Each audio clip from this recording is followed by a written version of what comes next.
Guardian publication এবারই প্রথম বইমেলায় স্টল পাইল। যত দিন যাবে এই পাঠকদের ভিড় বাড়তেই থাকবে, কমবে না ইনশাল্লাহ। আসলে জুলাই বিপ্লবটা যে কোনো একটা নির্দিষ্ট গোষ্ঠীর না, প্রত্যেকটা রাজনৈতিক দল যে এই আন্দোলনের সাথে ছিল। সবাইকে অমর ২১শে বইমেলার শুভেচ্ছা। আমাদের সময়ে নিয়মিত আয়োজন বইয়ের খোঁজে আপনাদের আমন্ত্রণ জানাচ্ছি আমি হিমাতুল জান্নাত। আজ বইমেলার ১৮তম দিন হয়ে উঠেছে বেশ জমজমাট। আজকের বইমেলায় নতুন বইয়ের সংখ্যা ৭৯টি। চলুন তাহলে আপনাদেরকে নিয়ে আজকের বইমেলার যাত্রা শুরু করা যাক।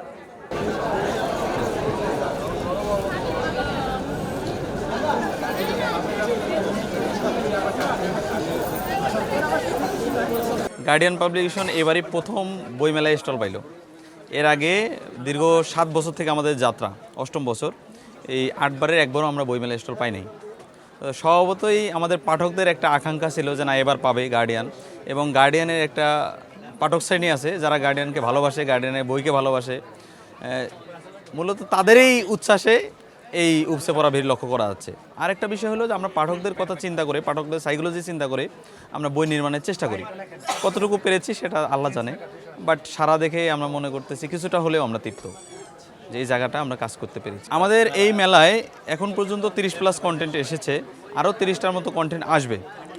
তো এখানকার মধ্যে আমাদের আলাক্সা ফ্লাড এই বইটা সর্বোচ্চ বিক্রি হচ্ছে, এবং অ্যাপোক্যালিপস আরেকটা বই আছে আমাদের উপন্যাস, যে অ্যাপোক্যালিপস, এই দুইটা বই হচ্ছে নতুনের মধ্যে খুবই সাড়া পড়েছে। এবং তো paradoxical Sajid, productive Muslim, secret of Zionism, Muslim parenting, be smart with Muhammad সাল্লাল্লাহু আলাইহি সাল্লাম, মুসলিম চরিত্র, তারপরে কিংডম আউটসাইডার্স, হামাস, ফিলিস্তিনের বুকে ইসরায়েল, এরকম প্রায় 20+ কন্টেন্ট আমাদের খুব ভালো যাচ্ছে আলহামদুলিল্লাহ। আমরা মনে করি যত দিন যাবে ডে বাই ডে আমাদের এই পাঠকটা, শুধু আমরা মনে করি না, আপনি বাস্তবেও দেখবেন যে যত দিন যাবে এই পাঠকদের ভিড় বাড়তেই থাকবে, কমবে না ইনশাল্লাহ। ইডেন বে কক্সবাজার সমুদ্র সৈকতের উপর নিজেদের একটি ঠিকানা। মাত্র 5 লাখ টাকায় আপনিও হয়ে যেতে পারেন এই হোটেলের মালিক। ইডেন বে, আ কনসার্ন অফ ভাইয়া হোটেলস।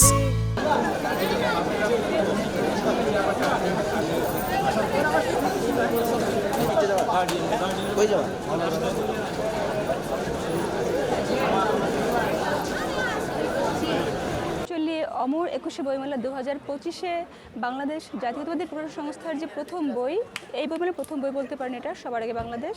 এটা হচ্ছে মূলত তারেক রহমানের যে বক্তব্যগুলো, ঠিক এই যে জুলাই বিপ্লবের যে সময়টা, সেই সময়টা যদি আমরা ধরি 18 জুলাই থেকে 5ই আগস্ট পর্যন্ত, এবং তার পরবর্তী যে সময়টা, একটা খুব ক্রুশিয়াল যে মোমেন্টটা, এই মোমেন্টের দুইটা দিক এখানে আর কি আমরা তুলে ধরার চেষ্টা করেছি। এই বইটাতে জাস্ট 18 জুলাই থেকে পরবর্তী সময় টোটাল 34টা বক্তব্যের সংকলন এখানে আছে।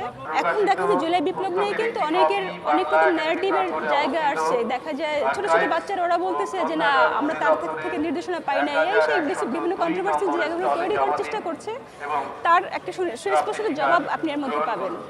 আসলে জুলাই বিপ্লবটা যে কোনো একটা নির্দিষ্ট গোষ্ঠীর না, এটা যে সমগ্র বাংলাদেশের সব মানুষ বাংলাদেশকে ধারণ করেছিল বলে এটা এসেছে, এবং একমাত্র আওয়ামী লীগ বা তার যে ফ্যাসিবাদী যে দোসর, তারা ছাড়া প্রত্যেকটা মানুষ, প্রত্যেকটা রাজনৈতিক দল যে এই আন্দোলনের সাথে ছিল, এবং তার জন্য বিশাল একটা ভূমিদর্শ সাফল্যটা এসেছে, সেটাও আপনি এই বইটার মাধ্যমে জানতে পারবেন।